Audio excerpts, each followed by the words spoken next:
We're also very keen, and everyone I think begins to understand now that by bringing in the right conventions, you can set a new agenda in your own research community. You can wake up the academics in particular who believe they know the answer, who believe they know what the state of the art is in their particular discipline. They know, everything there is to know.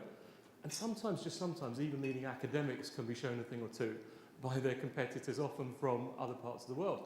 So bringing people in to just show you and open the kimono on what really is cutting edge and what is the state of new science can again change the whole thinking of your university culture. And there are lots of examples. I think you're going to hear about some of that today.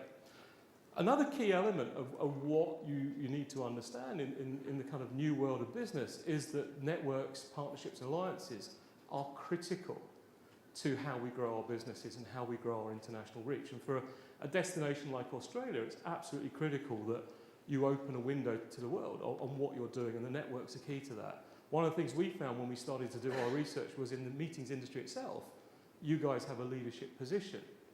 But most people in the world don't know that. The people who are close to you do, but most people assume it's in North America, which is quite sad really, because when you go, you're quickly disabused of that view. But when you get here, you sort of understand why that is. And my guess is that's often true in a number of other sectors. So getting into those networks and associations is key. By bringing the events to you, you accelerate the rate at which your players can get into those sectors. And then a very important one is simply raising awareness of what you have.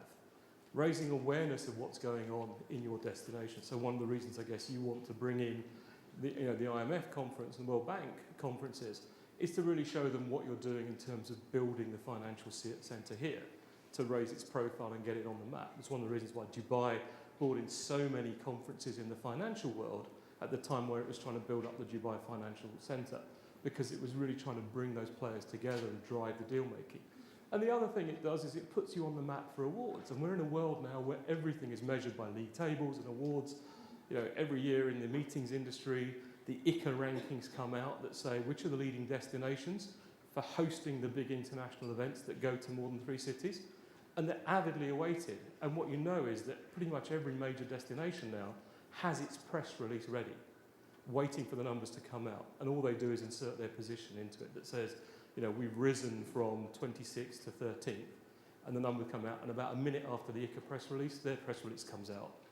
Except the ones who've slid down the table, who tend to take a little longer building their justification. And quite often the reason they've slid down is because new destinations have actually risen and moved up the table. But the awards are really important, and I think we all understand that. The awards raise profile, they're free PR, and they're critical to growing a destination and the businesses within it, and the research community within it. So all of that, if you get it right, we're very clear now, contributes to job creation. These are all the bigger picture, if you like, the bigger opportunity, which is what we're all going after in the events industry, which is why it's becoming so important to have joined up thinking across a destination. And just show you a few examples of what's happening around the world. So London has merged now its business tourism team with its inward investment agency and the people who bring in students to London. And the primary motivation was that when you looked at London, there were all these people trying to bring opportunities to London, promoting its facilities, but in a disjointed way.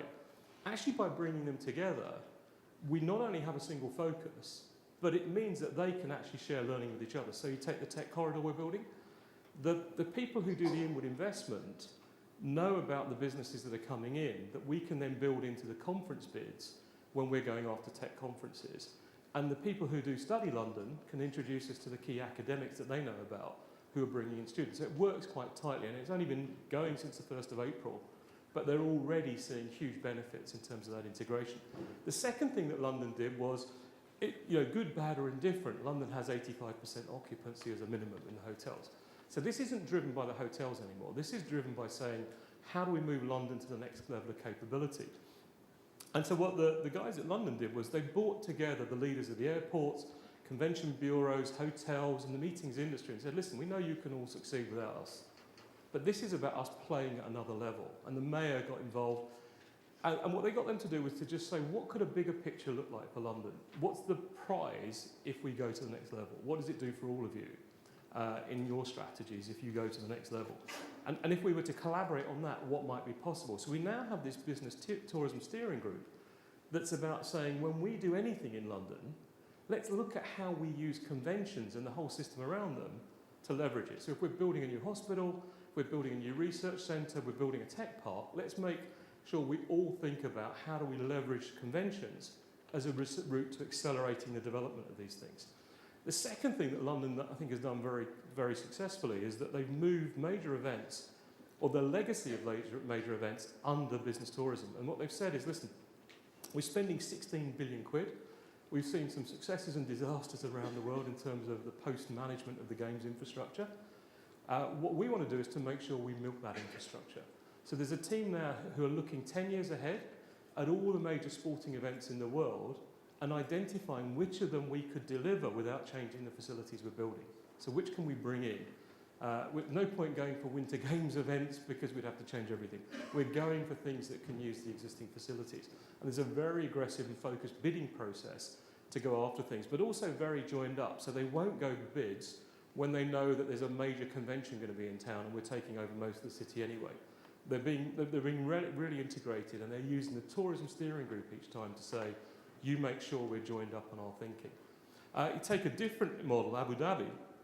Abu Dhabi, very much a new player on the world scene. Totally, the economy is totally built on oil. But what they want to do is to diversify away. They want to become a world city, a world citizen, very focused on the development of their economy away from oil. They've identified a whole bunch of sectors where they want to grow and want to build up industries and want to build up an academic community to support that. And they've basically said, if we're putting in infrastructure to support some of these things, we need to make sure there's a joined up story about the industries and where we're building infrastructure, but more importantly, we need to leverage all of this through the meetings industry. So we only want to bring in conventions that tie into those key sectors. We only put government support behind those ones. And actually we'll put serious government support, and there's an unspecified budget. It's a bit like having pocket money, isn't it? But if you want to spend more, you go back to dad. Well, in Abu Dhabi, there is ultimately one person who makes all the decisions. And so what they have now is a very clear program that if you want to bring an event in that will stay in Abu Dhabi, that supports one of those key sectors, the Abu Dhabi Tourism Authority's Convention Bureau will navigate that through all of the key agencies of government to get them on board, to get them aligned, and to make sure that they have their goals aligned with yours, or your goals aligned with theirs, to deliver those events, to make sure you get the maximum benefit from it. It's a very tight, integrated piece. So, those are just a few examples. What do we do then to sort of shape the future, given where we stand today? The first is this piece about citywide coordination. Don't do what Adelaide's done, where they've approved a $350 million extension to the convention centre and then cut the Convention Bureau budget by 20%. So we're doubling the space, but we're reducing the amount of capacity we've got to fill it. Doesn't make sense. Get the city thinking, what are the things we're doing? How do we leverage those through the industry? The second is the city welcome. It's not about when your 2,000 or 10,000 delegates turn up. It's when the 5 meeting planners turn up, or the people from the association turn up to do a site visit. What is their experience? Are they in a queue for an hour and a half at the airport? And that's great here, but there are other cities not far from here where the experience is horrendous. That whole experience from arrival all the way through, what does it feel like? Do they feel like you want them there? The second is that targeting, making really sure, putting pressure on Business Events Sydney to say, are you going after the sectors? Are you going after the geographic regions of the world that we as a city really want? Because they tie in with our industrial plan, they tie in with our industrial priorities. Also making sure we've got the ambassador programs. You, again, have one of the better ones in the world, but this is about getting the academics and business people in your community who are leaders in their sector to go in and bring in the key events in their sector. Vancouver do very well out of that. 80% of all the conventions they bring into Vancouver are brought in through their ambassadors. Multiplying your sales force effectively far more than just having your convention bureau do this work. So it's getting them and tying in, getting incentives from government or pressure from government to say, look, when we're funding academic programs, when we're funding new institutions, let's really encourage those players to bring in the key convention in their centre as well, to make sure that the research they're doing is at the cutting edge and to make sure we're showcasing what we're doing globally. And then the final piece, I think, is about making sure that you don't lose what differentiates you as a destination. With so many new destinations coming on, with so many great facilities, you still want to make sure that wrapped around you, you have a truly authentic set of experiences for people to take away. Because it's those cultural, those leisure stories, which is what people will tell when they leave a destination. It's making sure you have got those ranges. Today, I think you have a fantastic selection. It's making sure you don't lose sight of that. So, in conclusion, although I'm decided not to use the other 2 hours of the allotted time, it really is about recognising now that we're in a very turbulent economic era.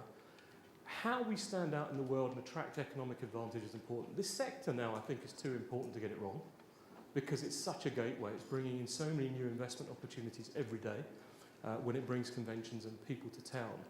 It does mean getting our act together across the city and making sure that we really are focused on how we leverage this to our benefit. If we're spending the money on new infrastructure, let's make sure we're also putting the effort into the thinking about how we use it. I think, and recognising that the sector can actually play a key role in that, much beyond just the direct tourism spend. Graham Greene says there comes a time in everyone's life where you have to open the door and let the future in. I think the kind of investment plan you're making suggests the door's very firmly open. You've got a real sense that you need to be the other side of it. I hope what you learned today gives you a sense on how you make the most of what sits on the other side. Thank you very much.